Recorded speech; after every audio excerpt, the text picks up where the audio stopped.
আমার একটা জিনিস বুঝে আসে না, এই ফেসবুকের ভিতরে ইনকামটা কেমনে করে। আজকে মনে হয় যে আমি 2 মাস হয়েছে আইডি খুলছি, মার্শাল্লাহ আপনাদের দোয়ায় 16 জন সাকসেবার হয়েছে। সাকসেবার না, হ্যাঁ সাকসেবারই তো আচ্ছা ঠিক আছে এটাই তো। 16 জন হয়েছে, আমিও মোটামুটি 18 জনরে করছি। এই যে ভিডিওগুলো পোস্ট করি, এই ভিডিওগুলা কি আপনাদের সামনে যায় কি যায় না,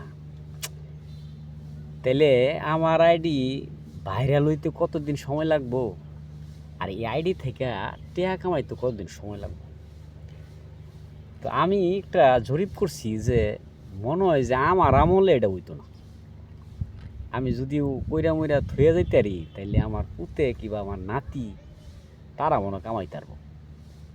তো আমার এরকমই ধারণাও হয়, কারণ যেইভাবে লাইক, যেইভাবে কমেন্ট, আর যেইভাবে মনে করেন ফলোয়ার বাড়তেছে আর কি, তে পরিমাণ করলাম একটা জরিপ করে বললাম আর কি যে আমার ছেলের জীবন মনে হয় যে ফেসবুক থেকে টাকা তুলতে পারবো যদি আমি আইডিটা রাখতে পারি। আমার এরকমই মনে হইতেছে। তো আপনাদের কি মনে হয় আপনারা কমেন্টে জানায়েন। আর একটা জিনিস কি জানেন, দেখতে তো অনেক কিছুই ভালো দেখা যায়, কিন্তু কিছু কিছু জিনিস আছে না, ওই জায়গায় মানা। যেমন এই যে ফুল, দেখেন কত সুন্দর ফুল, দেখলেই মন চায় সিরিয়া 2টা পকেটের ভিতরে ঘুরে লাগে, কিন্তু এটা হুড়া হয়ে যাবো ছিঁড়লে। এটা যদি গাছও থাকে তাহলে তরতাজা থাকবে। তাই আপনারাও